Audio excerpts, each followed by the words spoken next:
사순절 일곱 번째 흘러 넘치는 성실. 창세기 9장 12절에서 15절 말씀입니다.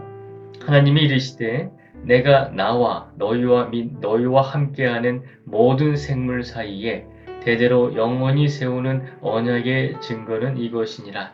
내가 내 무지개를 구름 속에 두었나니 이것이 나와 세상 사이의 언약의 증거니라. 내가 구름으로 땅을 덮을 때에 무지개가 구름 속에 나타나면 내가 나와 너희와 및 육체를 가진 모든 생물 사이에 내 언약을 기억하리니 다시는 물이 모든 육체를 멸하는 홍수가 되지 아니할지라. 본문은 심판에 대한 말씀이 아닙니다. 그것은 인간들의 죄에 대해 분노하시지만 다시 돌이켜 흘러넘치는 성실하심으로 우리를 구원하시는 하나님에 대한 이야기입니다. 하나님에 대한 이야기는 곧 우리에 대한 이야기이기도 합니다. 당연히 당신과 나에 대한 이야기이며 우리가 살고 있는 세상에 대한 이야기입니다. 흘러넘치는 하나님의 신실하심은 바로 우리를 에워싸고 있는 모든 문제들을 고치는 하나님의 해독제입니다. 그것은 진노를 거두시고 구원하시는 하나님의 본성에 대한 증언이며 이 세상의 수많은 문제들을 고치시기 위해 하나님께서 은혜와 긍휼로 응답하실 것이라는 초대입니다. 다음의 선물들을 깊이 생각해 보십시오. 가난한 사람들을 집어삼키는 부자들을 위한 경제 체제는 이제 부적절합니다.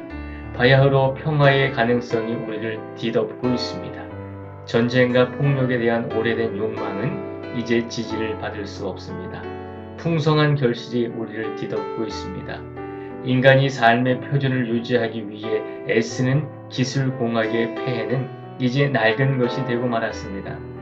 하나님은 지금 당장 이 모든 문제들을 멈출 것을 요구하지 않으십니다. 하나님의 구원은 이 모든 것들이 부적절하고 지지받을 수 없으며 캐캐 묵은 것으로 만듭니다. 무지개는 하나님의 뜻입니다. 무지개는 우리에게 동일한 아픔을 주지 않으신다는 하나님의 약속입니다. 무지개는 태양과도 같은 하나님의 신실하심을 상기시켜주는 표징입니다.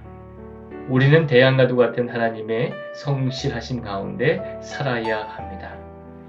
우리는 창조 세계가 직면한 문제를 새롭게 해결하시는 하나님으로 인해 놀라워합니다. 우리는 선물로 주신 창조의 질서를 충분히 인지하고 있습니다.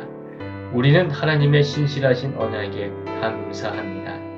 이스라엘 백성이 광야 생활을 마치고 법궤를 약속의 땅에 내려놓던 그날을 상상해 보십시오.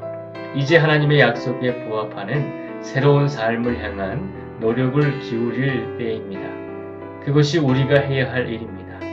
하나님의 성실하심이 물이 바다를 덮음같이 지금도 우리 가운데 흘러 넘친다는 사실을 잊지 말아야 할 것입니다.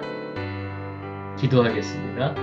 기억하시는 하나님, 사순절에 우리에게 창조를 향한 당신의 신실하심을 베풀어 주소서. 당신의 신실하심에 잠겨 그에 걸맞는 새로운 삶을 살도록 도와주소서. 예수님의 이름으로 기도드립니다. 아멘.